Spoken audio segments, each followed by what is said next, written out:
Ama Mirna. Ayan. Si Ama Mirna po ay ating isinalin po.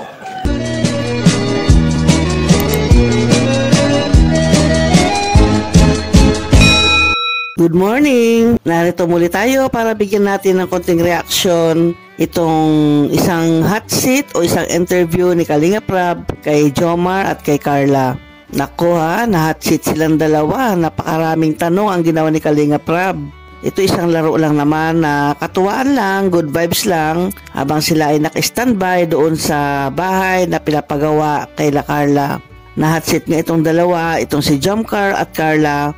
At maraming tanong ang naibato sa kanila at marami rin tayong nalaman. Siyempre si Kalinga Prab ang gumawa ng tanong ang mga tanong na napapanahon para sa kanila at nabigyan naman nila ng linaw. Nasagot naman na maayos lahat ng tanong na naipukol sa kanilang dalawa.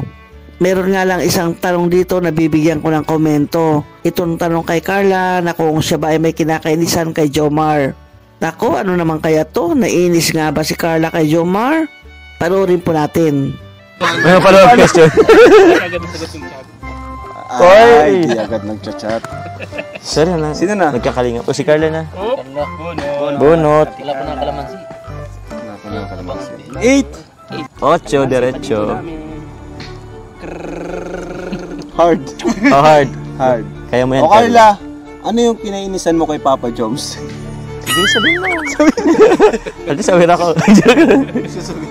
Kung meron man, may kinainisan ka ba sa kanya? Or the way yung pagkatao niya, gano'n? Masyado ba siyang presko? Masyado bang nagmamadali? Grabe, ikaw yata yun.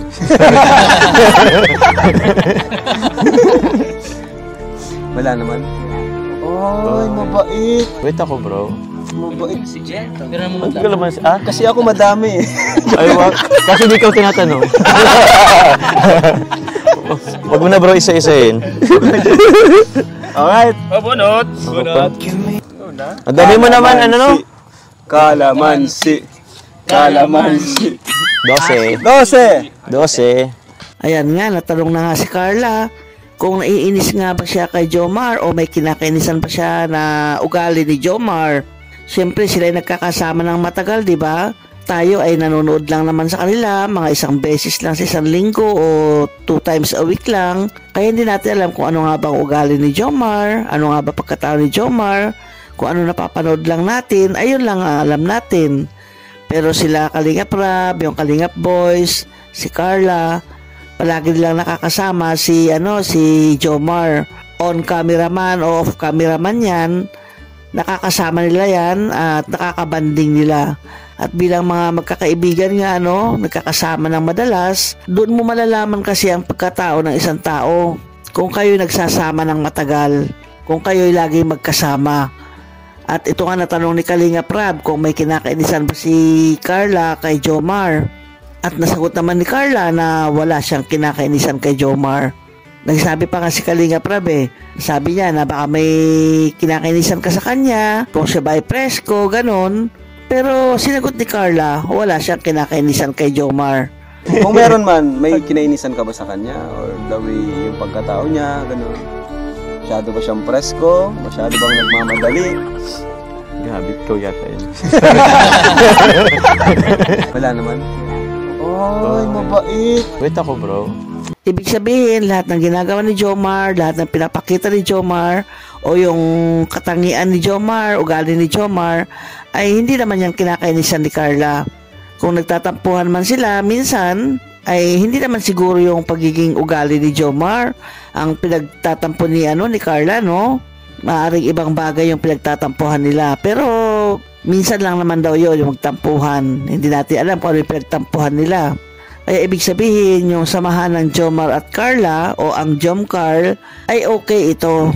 Mapa on camera man yan o off camera ay okay silang dalawa. Nagkakaintindihan, nagkakaunawaan at nagbibigay ng galang sa bawat isa. Alam naman po natin na itong mga nakarang na mga video, di ba? Na silang dalawa ay nagkakaroon ng update sa isa't isa. Nagkakaroon sila ng text message, ganyan, nagchat-chat sila sa isa't isa para magkaalaman o magkumustahan kung ano nga bang nangyayari sa kanilang dalawa. Kaya yung pagsasamahan ng Jomcar ay hindi lang pang para sa views o para sa love team, kundi talagang yung pagkakaibigan nila ay medyo tumitindi na at medyo nagiging intact na yung pagiging pagkakaibigan nila. Nagkakaroon na sila ng ugnayan o nagchat-chat na sila sa isa't isa, nagkukumustahan na bilang magkaibigan. Kaya yan, linawin po natin na si Carla wala siyang kinaiinisan kay Jomar. Kahit alam natin na si Jomar minsan medyo maprangka magsalita, pero yan ay bagay naman sa kanya. At siguro yun ay kinakatuwa rin ni Carla na ugali ni Jomar. Kaya ang samahan ng Jom Carl ay palagay ko magtatagal ito mga kalingap. Dahil sa patok ito sa mga viewers, nagiging viral ito, silang dalawa mismo ay nagkaroon ng pag-uunawaan o pag-iintindihan sa isa't isa bilang magkaibigan o bilang mag-love team. Ayan, yan po ang update natin sa ngayon na si Carla at si Jomar ay hindi po yan nagkakainisan o walang kinainisan sa isa't isa. Lalo na si Carla, wala siyang kinainisan kay Jomar. Ayan po, salamat muli sa inyong panonood. Hanggang sa muli. Bye-bye!